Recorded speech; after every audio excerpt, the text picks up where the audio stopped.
In my last video, I asked you to think about whether the ways that you define yourself are serving you or not. And I closed the video by asking you to imagine who you could become if you defined yourself in a more positive and a more empowering way. And then I promised that in this video we would talk about how to imprint and install new positive beliefs that will help you to achieve your goals. So first of all, it really helps to get a basic understanding of how your mind works. Your subconscious mind, as I described, holds the programming, the blueprint of how you define yourself, and that blueprint acts as the rudder to your ship, subconsciously guiding you towards decisions and actions that are in alignment with that blueprint. Now, if your blueprint says, I'm not good enough, then your decisions and actions will take you in a direction that always supports that belief. If your blueprint says, I am capable, I'm powerful, I'm an achiever, then your decisions and actions will take you in a direction that always supports that belief. Your subconscious mind does not filter out the positives from the negatives. It does not filter out the messages that serve you from the messages that hold you back. Rather, it takes on as the truth whatever it hears the most often. A lot of people think that if they're hard on themselves, they'll push themselves to achieve more and do more. But in most cases, this actually has an opposite effect. So, let's imagine something. Let's imagine two women, they're friends. They both did really well in school, they're intelligent and they're capable. We'll call the first woman Maria. Now, Maria believes that she's a capable businesswoman who's deserving and capable of earning a lot of money and living a luxurious and exciting life. Now, when she started out in the business world, she told herself often, I'm worthy, I'm capable. My standards are high and I will only accept the very best, the best of myself and my business. And I also expect the best lifestyle for myself because that's a standard that I deserve. Now, when Maria is hard on herself, it's framed in a way that says, this or that is not good enough because I deserve more. Now, for Maria, that strategy works really well, and she runs a successful business. She earns a lot of money and lives a luxurious and exciting life. But on the other side of the coin, there's her friend Jane. Now, Jane longs for a successful business just like Maria has, and to earn a lot of money that will support a luxurious and exciting life. But when Jane started out in the business world, she told herself often, I'm going to work really hard for this because business is hard, making money is hard, and I am really worried and fearful because I don't really know if I'm good enough to do this. And I will accept living in an average middle income home with an average middle income lifestyle in an average suburb because I know how hard business is and how hard it is to earn money, and that's fine with me because that's all I'm really worth. And then what she does is every step of the way, Jane tells herself, yes, I do have a product, but it's not good enough.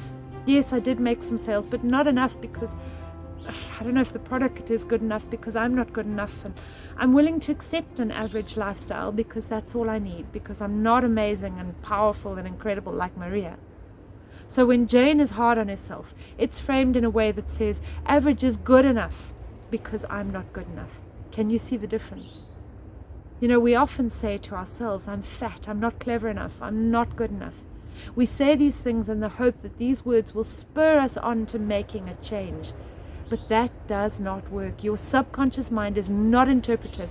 As I've said before, it simply takes on as the truth whatever it hears the most often. So Maria's mind heard her saying, I'm basically amazing, so I deserve the best of everything.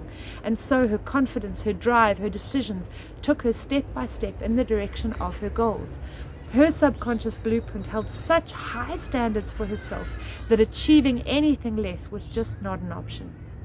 Jane's mind, on the other hand, heard her saying, although I desire and long for success, I don't really deserve it. And so her confidence, her drive, her decisions, all held her within that subconscious blueprint. I'm not worthy, and therefore for me, I don't expect to exceed that. It's good enough for me. Change has to come from within first. But when you spent a lifetime saying negative and doubtful things about yourself, how do you change that blueprint? Well, if you watched my last video, I described to you how to recognize the beliefs that are holding you back and then to question them, to create doubt. And then the next step is to create some positive new affirmations. remembering that your mind does not filter out the good from the bad, but does take on and believe whatever it hears the most often. So guess what? This is great news because the solution is simple. Make sure that your mind hears new, positive, and empowering stories often, starting now.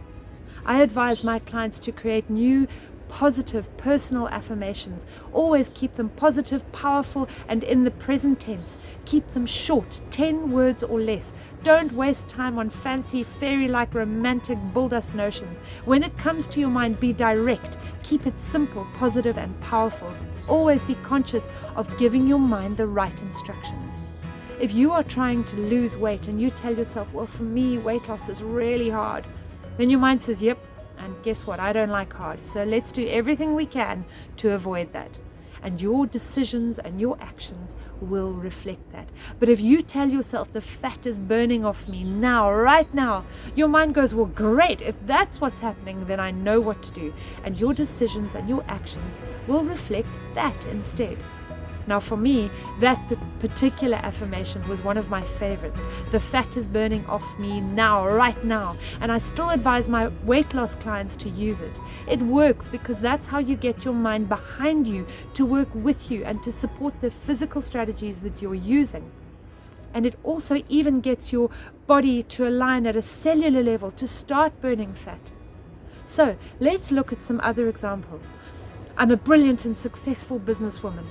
I'm beautiful, lovable, exactly as I am now, right now. I'm confident, likable, and capable now, right now. Or I'm organized, focused, and I achieve my goals always. Now you'll notice that to some of those I added 3 words. Now, right now. When you speak to your mind as if it's already happening, then that is really when you see amazing things happening. That's when you see changes really taking hold in your daily decisions and in your actions. And that's when you see people beginning to get and create beautiful, positive changes in their lives. Now, when you make these positive affirmations to yourself, also imagine them as pictures in your mind.